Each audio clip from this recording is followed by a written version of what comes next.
Hello. Hello, माफ कीजिए, मैंने आपको पहचाना नहीं।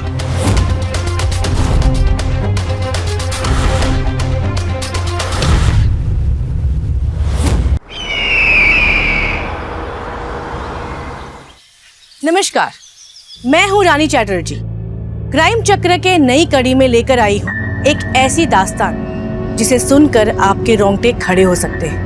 हमारे देश में अक्सर युवा अपने परिवार को छोड़कर नए भविष्य की तलाश में एक नए शहर की ओर रुख कर जाते हैं। पीछे छूट जाते हैं उनके बुजुर्ग जो अपने मकान और शहर से भावनात्मक जुड़ाव की वजह से उनके साथ नहीं जा पाते और अपनी जिंदगी खुद अकेले काटते हैं, जिसका फायदा उठाने के लिए कई शैतान तैयार रहते हैं।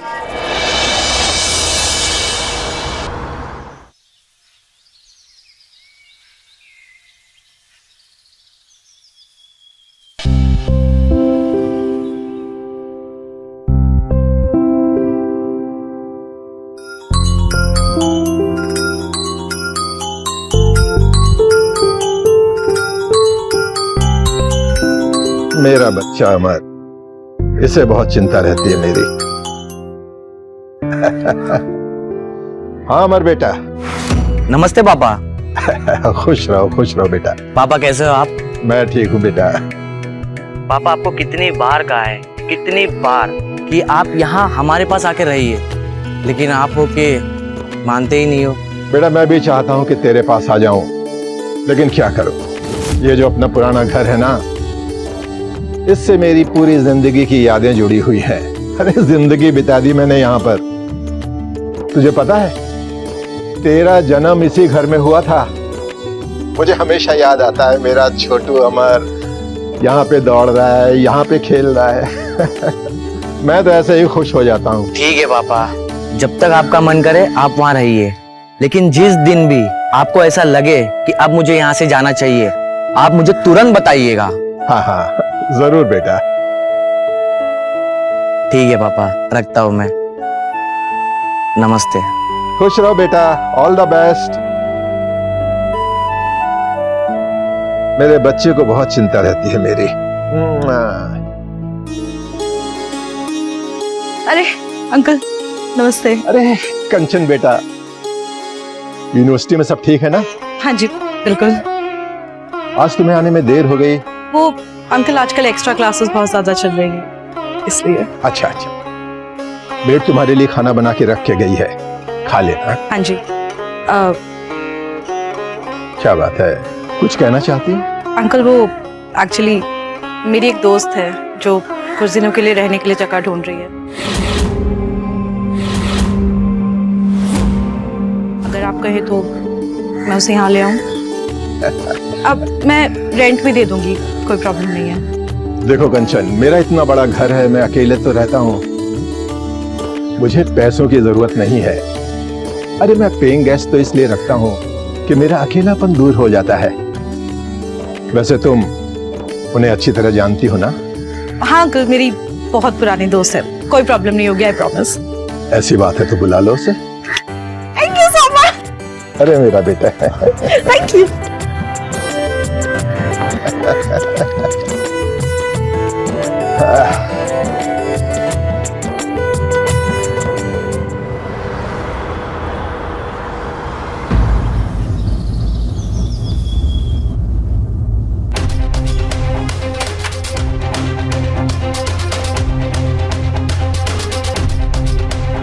हेलो।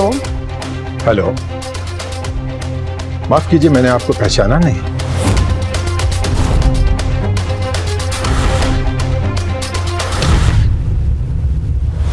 अरे अंकल, ये रीटा है, मैंने आपको बताया था ना, मेरी दोस्त।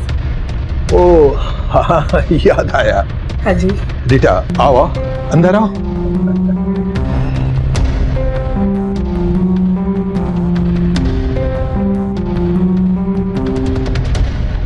कंचन जी।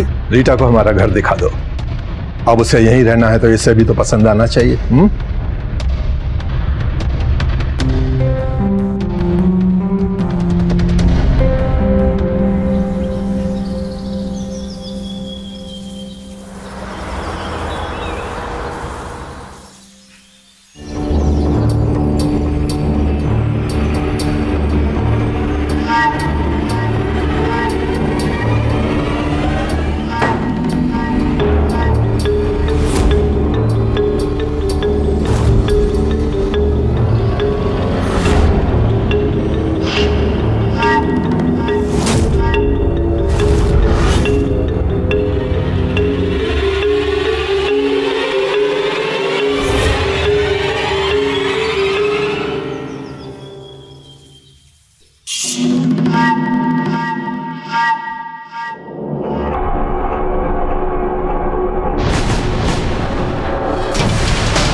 अरे रीटा, तुम?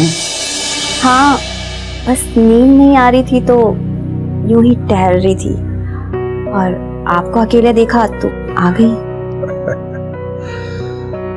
सालों से अकेला ही हूं। बीवी के गुजर जाने के बाद तो अब उसकी याद ही आती है।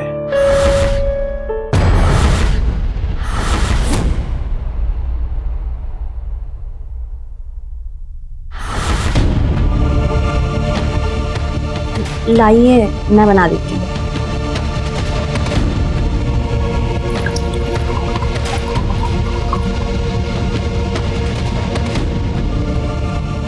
लीजिए। Thank you.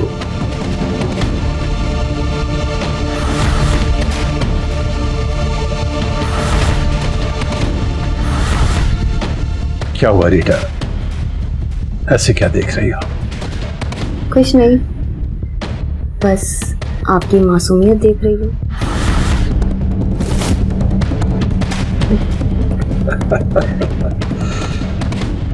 कमाल है, एक शराब पीते हुए आदमी में तुम्हें मासूमियत दिखी। कोई और लड़की होती तो पता नहीं क्या सोचती। मैं रीटा हूँ, दूसरों का तो मुझे पता नहीं, लेकिन लोगों की नीयत अच्छे से भाप लेती हूँ।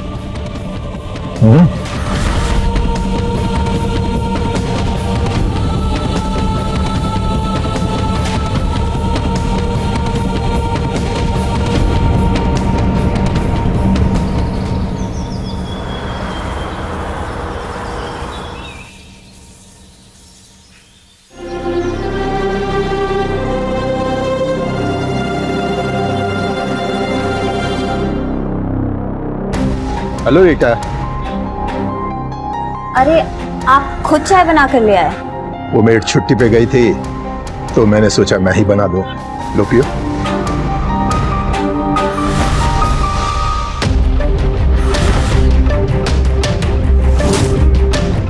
अरे वाह, चाय तो आप अच्छी बना लेते हैं।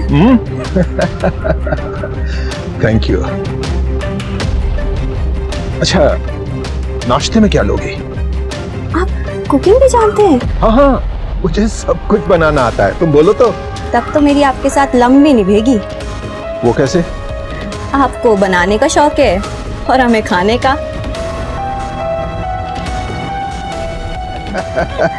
वाह, जो भी कहोगी मैं बनाऊंगा। हाँ, ये बहुत सही कहा।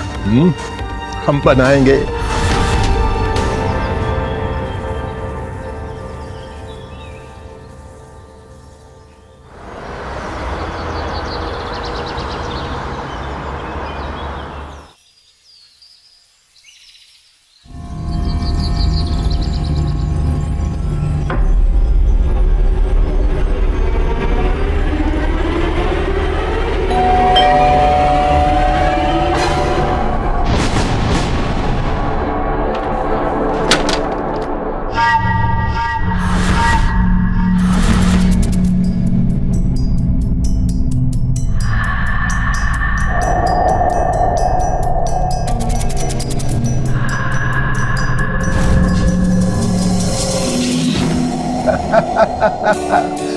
बेटा अमर। पापा। कैसे हो पापा? Good to see you. तुम्हें देखकर बहुत खुश हो गया दिल। बेटा, ये मेरा बेटा अमर है। बेंगलोर की एक बहुत बड़ी मल्टीनेशनल कंपनी में सॉफ्टवेयर इंजीनियर है। बहुत होशियार है पढ़ने में। Hello Rita.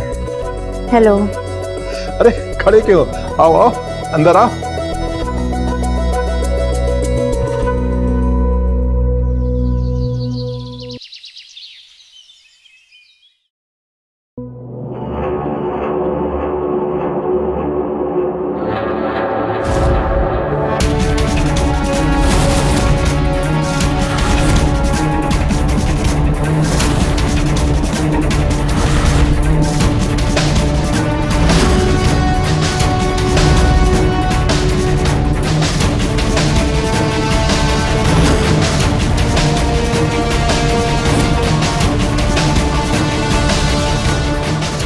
ये क्या बदतमीजी है? वो मैं बदतमीजी नहीं, आपके साथ प्रैंक कर रहा था। ये कोई प्रैंक करने का तरीका होता है? अगर आगे से मेरे साथ ऐसा मजाक किया ना तो देख लेना।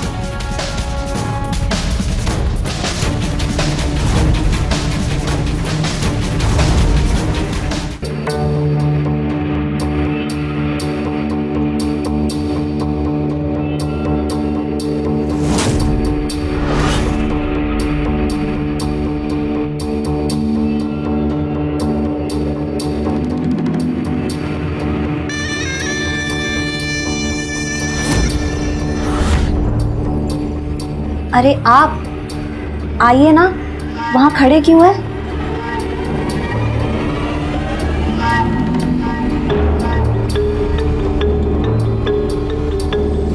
बैठिए।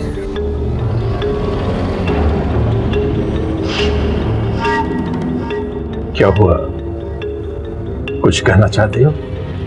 नहीं, ये घर छोड़कर नहीं जाना चाहती। तो किसने तुम्हें ये घर छोड़कर जाने को कहा? वो आप समझे नहीं। मैं आपसे शादी करना चाहती हूँ।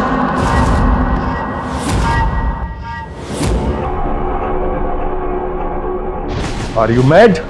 पागल हो गई हो? होश में तो हो?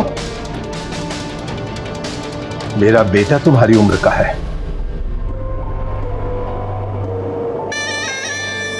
देखिए, मुझे आपसे शादी करनी है, आपके बेटे से नहीं। और अगर आप नहीं मानोगे तो मैं अपनी जान दे दूंगी।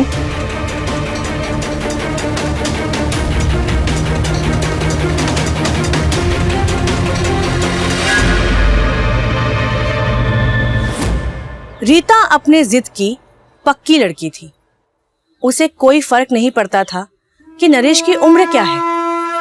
आज की युवा पीढ़ी उम्र, जाति, धर्म से ऊपर होकर सिर्फ ये सोचते हैं जो वो चाहते हैं उन्हें हासिल करना है। रीता की उम्र नरेश के बेटे जितनी ही थी, लेकिन वो अमर के प्यार को ठुकरा कर नरेश को अपनाने का फैसला कर चुकी थी, बिना ये सोचे कि इससे नरेश की खुशहाल जिंदगी पर क्या प्रभाव पड़ेगा।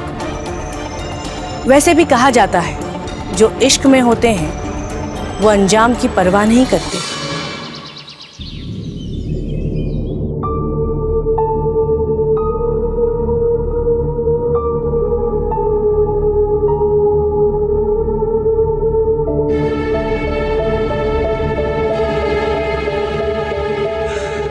रीटा, चाय पियो। अरे आपने चाय के लिए क्यों तकलीफ उठाई? माना कि हम पति पत्नी हैं, लेकिन मेरा भी तो कुछ फर्ज बनता है ना। तुम्हारी पसंद की चाय बनाई है, लो।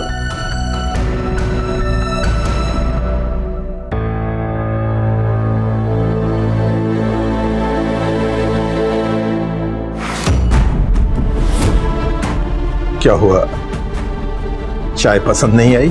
नहीं, चाय तो बहुत अच्छी है, पर मैं अमर के बारे में सोच रही हूँ। मेरे चलते हुए वो आपसे रिश्ता तोड़कर चला गया। देखो रीटा, तुम उस सब के बारे में मत सोचो। मैंने अमर के लिए सब कुछ किया, उसे पढ़ाया लिखाया, जो चाहता था वैसा किया। अब उसे भी हमारी खुशी में हमारा साथ देना चाहिए। और देखो, हमारी शादी के लिए तुम अपने आप को दोषी मत समझो। मेरी भी तो रजामंदी है। और हाँ, मैं सोच रहा हूं कि अपनी प्रॉपर्टी में से एक हिस्सा तुम्हारे नाम लिख दूं। इसकी कोई जरूरत नहीं है। मुझे आप मिल गए ना, और मुझे कुछ नहीं चाहिए। अरे जरूरत क्यों नहीं है? मैं कह रहा हूं ना, पता नहीं मेरे मरने के बाद। ऐसी अशुभ बातें मत बोलिए। आप बैठिए, मैं आपके लिए नाश्ता लेकर आती हूँ। ठीक है।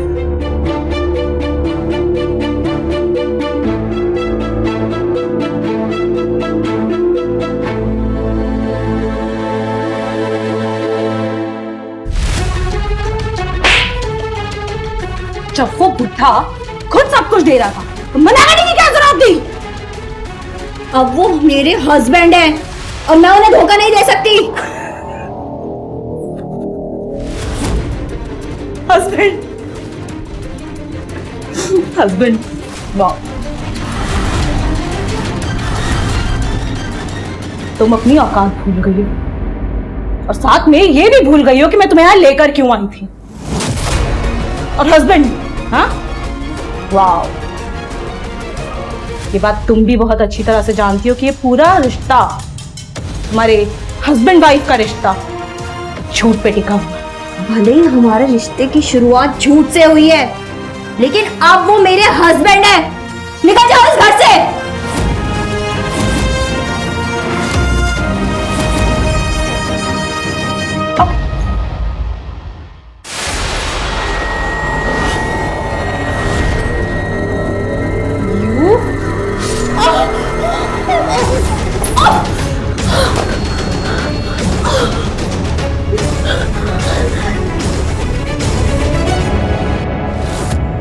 नरेश जैसे बुजुर्ग भावनाओं में आकर जिस चीज की सहमति देते हैं वही बहुत बड़े विनाश का कारण बनती है।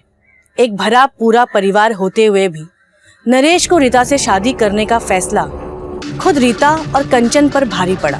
हमारे समाज में ऐसे बुजुर्ग हर जगह भरे हैं जो अकेले रहते हैं और अचल संपत्ति के मालिक हैं, जिसके लालच में कई लोग आ जाते हैं। रीता और कंचन उसी लालच का शिकार बनी। आप अपने घर में किसी अनजाने को यूं पनाह न दें और ना ही उनसे इस तरह का कोई रिश्ता जोड़ें। ये ना सिर्फ आपके लिए खतरनाक हो सकता है बल्कि आपके परिवार के लिए भी घातक है। मैं रानी आप लोगों से विदा लेती हूँ। जल्द मुलाकात होगी आपसे एक नई कहानी के साथ क्राइम चक्र में।